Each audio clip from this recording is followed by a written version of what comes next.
بسم اللہ الرحمن الرحیم۔ ہم حضور صلی اللہ علیہ وسلم کے معجزات میں سے ان معجزات کا ذکر کریں گے جہاں پہ آپ صلی اللہ علیہ وسلم نے کسی کو اوپر ہاتھ پھیر دیا یا دعا عطا فرما دی تو ان کو بہت بے انتہا برکتیں حاصل ہوئیں۔ حضور صلی اللہ علیہ وسلم نے حضرت عمیر بن سعد رضی اللہ تعالیٰ عنہ کے سر پر اپنا پیارا ہاتھ پھیرا اور انہیں برکت کی دعا دی تو ان کا 80 سال کی عمر میں وصال ہوا، یعنی 80 سال کی عمر میں وہ دنیا سے تشریف لے گئے، لیکن ان کے سر کے بال سفید نہیں ہوئے تھے۔ اسی طرح اور بھی چند صحابہ کرام ہیں جن کے سر پہ آپ صلی اللہ علیہ وسلم نے ہاتھ پھیرا تو ان کے ساتھ بھی ایسا ہی ہوا۔ اسی طرح حضرت عتبہ بن فرقد رضی اللہ تعالیٰ عنہ کے جسم سے ایسی خوبصورت خوشبو آتی تھی جو کہ تمام خوشبوؤں سے بہتر تھی، کیونکہ آپ صلی اللہ علیہ وسلم نے ان کی کمر اور پیٹ پر اپنا ہاتھ پھیر دیا تھا۔ اسی طرح حضرت عائد بن عمر رضی اللہ تعالیٰ عنہ کا چہرے کا خون حضور صلی اللہ علیہ وسلم نے خود اپنے ہاتھوں سے صاف کیا تھا جب وہ جنگ حنین میں زخمی ہو گئے تھے اور ان کے لیے دعا فرمائی تھی، تو اس کے بعد ان کا چہرہ اس طرح چمکنے لگا تھا جیسے کسی گھوڑے کی خوبصورت سفید پیشانی چمکتی ہے، اور وہ بہت ہی خوبصورت معلوم ہوتا تھا۔ حضور اکرم صلی اللہ علیہ وسلم نے اسی طرح ایک اور صحابی کے سر پر ہاتھ پھیر کر دعا فرمائی تو وہ 100 سال تک زندہ رہ کر جب دنیا سے تشریف لے گئے تو اس وقت ان کا سر سفید ہو گیا تھا، لیکن جہاں حضور صلی اللہ علیہ وسلم کا ہاتھ رکھا گیا تھا اس جگہ کے بال ان کے آخری وقت تک سیاہ رہے تھے۔ آپ صلی اللہ علیہ وسلم نے حضرت قتادہ بن نعمان رضی اللہ تعالیٰ عنہ کے منہ پر ہاتھ پھیرا تو ان کے چہرے میں ایسی چمک آ گئی کہ جس میں دوسری چیزوں کا عکس بھی نظر آ جاتا تھا۔ اسی طرح حضرت حنظلہ بن خدیم رضی اللہ تعالیٰ عنہ کے سر پہ آپ نے ہاتھ رکھا تھا اور انہیں برکت کی دعا دی تھی، تو اس کے بعد ساری زندگی ان کے پاس ایسے لوگ لائے جاتے جن کے منہ پر ورم ہوتا، جن کا منہ سوجا ہوا ہوتا، آپ ان کو ہاتھ لگا دیتے اور دعا کر دیتے تو آپ کی برکت سے ان کی وہ جو سوجن تھی وہ دور ہو جایا کرتی تھی۔ اسی طرح آپ صلی اللہ علیہ وسلم نے ایک دفعہ حضرت ام سلمہ رضی اللہ تعالیٰ عنہ کی صاحبزادی حضرت زینب کے منہ پر پانی کی کلی کر دی تھی۔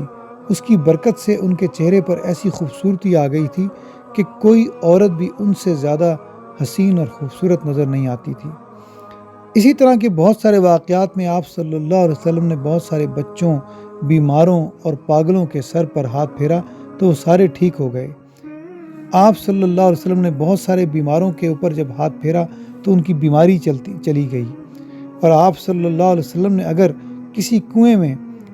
اپنا لعاب دہن ڈال دیا تو وہ سب کے لیے شفا کا باعث بن گیا۔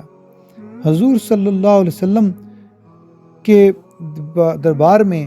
جب کوئی ایسے لوگ لائے جاتے کہ جو پاگل ہوتے تو آپ صلی اللہ علیہ وسلم ان کے سینے پر اپنا ہاتھ مارتے تو ان کا پاگل پن دور ہو جاتا۔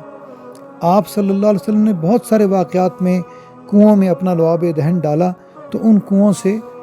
پانی ان میں بھر گیا اور ان کے پانی سے بہترین خوبصورت خوشبوئیں آنے لگیں۔ اسی طرح غزوہ حنین کے وقت حضور صلی اللہ علیہ وسلم نے ایک مٹھی بھر مٹی اٹھا کر کفار کی طرف پھینکی اور فرمایا شاہت الوجوہ، یعنی جس کے معنی ہے کہ بگڑے ہوئے منہ، تو سارے کفار اپنی آنکھوں کو ملتے ہوئے پیچھے ہٹ گئے۔ اور آپ صلی اللہ علیہ وسلم کا بھی یہ بھی ایک معجزہ ہے کہ حضرت ابو ہریرہ رضی اللہ تعالیٰ عنہ نے آپ صلی اللہ علیہ وسلم سے یہ شکایت کی کہ آپ کو بھولنے کی بیماری ہے، تو آپ صلی اللہ علیہ وسلم نے فرمایا کہ اپنا کپڑا بچھاؤ، پھر آپ نے اپنے ہاتھوں سے اس میں ایک مٹھی اس میں ڈالی اور پھر فرمایا کہ اسے لپیٹ کر اپنے سینے سے لگا لو، تو انہوں نے ایسا ہی کیا، تو اس کے بعد ایسا ہوا کہ وہ کسی بھی بات کو نہ بھولے، اور آپ صلی اللہ علیہ وسلم کی اس برکت سے حضرت ابو ہریرہ رضی اللہ تعالیٰ عنہ کا حافظہ باقی تمام سے بھی زیادہ مضبوط ہو گیا۔ اسی طرح حضرت جریر رضی اللہ تعالیٰ عنہ کے سینے پر آپ نے ہاتھ مارا اور ان کے لیے دعا فرمائی تھی، کیونکہ انہیں یہ شکایت تھی کہ وہ گھوڑے پر جم کر نہیں بیٹھ سکتے تھے۔ اس کے بعد کہ حضور صلی اللہ علیہ وسلم نے ان کے لیے دعا کر دی اور ان کے سینے پہ ہاتھ مار دیا، وہ عرب کے مشہور شاہ سواروں میں یعنی بہترین گھوڑ سواروں میں ان کا شمار ہونے لگا۔ اور اسی طرح کی اور واقعات ہیں جس میں حضرت عبد الرحمن بن زید بن خطاب رضی اللہ تعالیٰ عنہ کے سر پر آپ صلی اللہ علیہ وسلم نے ہاتھ پھیر دیا اور ان کو برکت کی دعا دے دی، تو وہ ایک چھوٹا سے بچہ تھے اور کوئی زیادہ خوبصورت نہ تھے، لیکن جب وہ بڑے ہوئے تو وہ بہت ہی خوبصورت اور بہت ہی ہینڈسم جسے کہتے ہیں کہ اب بڑے اچھے ڈیل ڈول والے جوان آدمی بنے۔